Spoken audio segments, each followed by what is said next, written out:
नांदेड महानगरपालिकेची निवडणूक सुरू आहे। काल प्रचार थांबलेला आहे आणि आज सकाळपासून मतदानाला सुरुवात होणार आहे।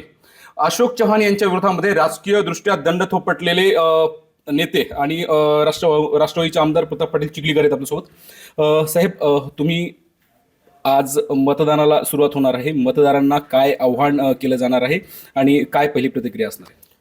मतदारांना आव्हान आम्ही अगोदर केलेलं आहे की नांदेडमधली हुकुमशाही जर मोडून काढायची असेल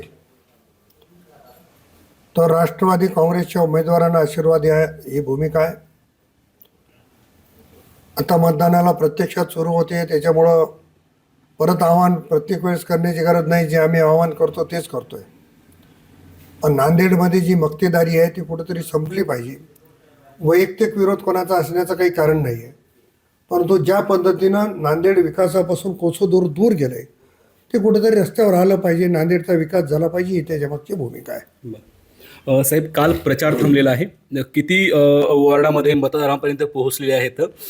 मतदारांना काय आश्वासन दिलेलं आहे तुम्ही, जेणेकरून मतदान साठी तुम्ही साथ घेतली इतके दिवस? आम्ही त्यांना पिंपरी चिंचवडच्या धर्तीवर नांदेडचा विकास करू, नागपूरच्या धर्तीवर विकास करू आणि माननीय मुख्यमंत्री देवेंद्र फडणवीस साहेब असं म्हणाले की 70 वर्षात नांदेडचा विकास झाला नाही, फक्त डासांचं साम्राज्य आहे।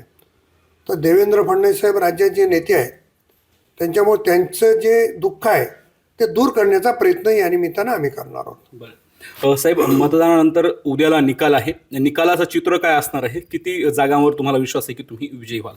नाही, शेवटी मतदार शेवटपर्यंत कोणाला मतदार करणाऱ्याची कळेल असं वाटत नाही। ही खरी लोकशाही आहे, परंतु आम्ही ज्या ज्या प्रभागात जातो फिरतो तिथं असं वाटते की आम्हाला आमचा येतो, ज्या पक्षाचे उमेदवार आहेत त्यांना शेवटी तसं वाटते। परंतु महापालिकेवर आम्ही दक्षिणमध्ये शिवसेनेसोबत युती केलेली आहे, त्याच्यामुळे शिवसेना आणि राष्ट्रवादी मिळून महापालिकेवर सत्ता येईल असा आमचा अंदाज आहे। तर हे आहेत प्रताप पाटील चिखलीकर आणि आजच्या मतदानाच्या पूर्वी त्यांनी ही प्रतिक्रिया दिली आहे। माधव दिपके, एबीपी माझा, नांदेड। एबीपी माझा, उघडा डोळे बघा नीट।